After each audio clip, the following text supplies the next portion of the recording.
La matrice du BCG est sans doute le modèle de portefeuille le plus connu. Pour autant, ce n'est pas le seul. Il y a eu des modèles, des matrices différentes. Ces matrices différentes reposaient sur la même ambition, représenter les stratégies de DAS, les stratégies business au sein d'une stratégie d'entreprise, une stratégie corporate. Par contre, leurs caractéristiques vont être différentes.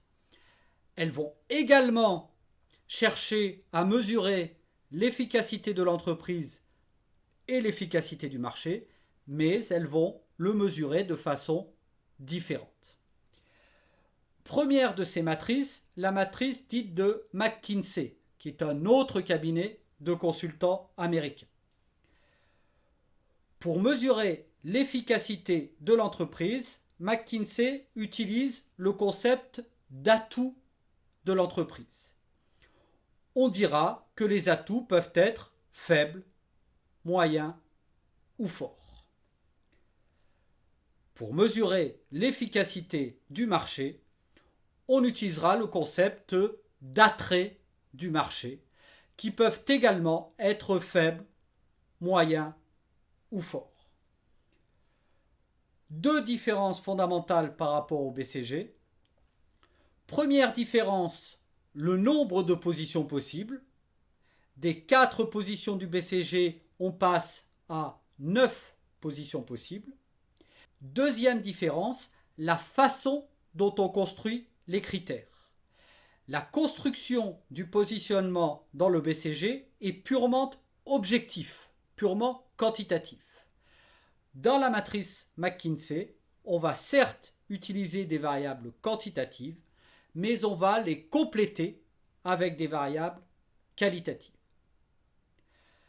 C'est également le cas pour la troisième matrice, dite matrice Arthur D. Little, qui est également un cabinet de consultants américains.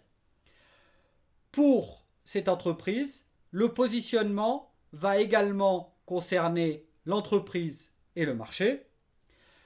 Pour le positionnement de l'entreprise, il y aura cette fois 5 positions possibles, de dominante, la meilleure, à marginale, la moins bonne. L'efficacité du marché sera mesurée par ce que l'on appelle la valeur du métier. Et pour déterminer la valeur du métier, Arthur D. Little utilise les 4 positions possibles du cycle de vie. Le démarrage, la croissance, la maturité et le déclin. Si l'on compare à la matrice du BCG, on a cette fois 20 positions possibles. Et comme dans la matrice McKinsey, on a un positionnement qui est à la fois quantitatif et objectif, et qualitatif, c'est-à-dire de nature plus subjective. Le dernier modèle que nous allons étudier n'est pas exactement un modèle de portefeuille. C'est ce que l'on appelle l'analyse du PIMS. PIMS signifie Profit Impact of Market Strategies. Autrement dit, quels sont les impacts des stratégies sur le profit. Ici, la perspective est complètement différente. Le but n'est pas de construire un modèle théorique, le but est plutôt de partir de la pratique. Qu'a fait cet organisme? Eh bien, le but de cet organisme, c'est de recueillir un certain nombre de données statistiques concernant les entreprises. Un grand nombre de données qui concernent un grand nombre d'entreprises. Et à partir de ces données, on va en quelque sorte chercher à découvrir quelles sont les meilleures pratiques. Autrement dit, quel est l'impact d'un certain nombre de facteurs sur le profit de l'entreprise.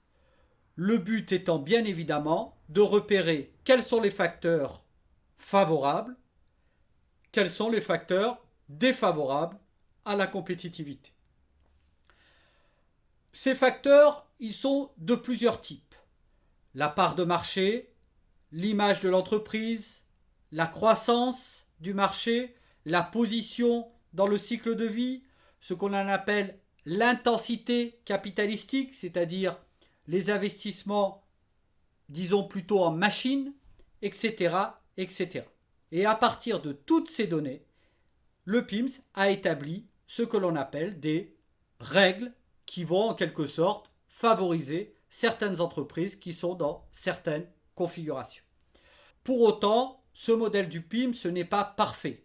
On peut lui adresser un certain nombre de critiques, notamment le fait qu'il s'applique uniquement à la grande entreprise et également le fait qu'il n'y ait pas de base théorique. Autrement dit, on étudie statistiquement, mais on ne sait pas si la différence entre entreprises est liée à des statistiques qu'on aurait en quelque sorte sous-estimées, ou au contraire si ces différences correspondent à des différences réelles et à des impacts réels des stratégies.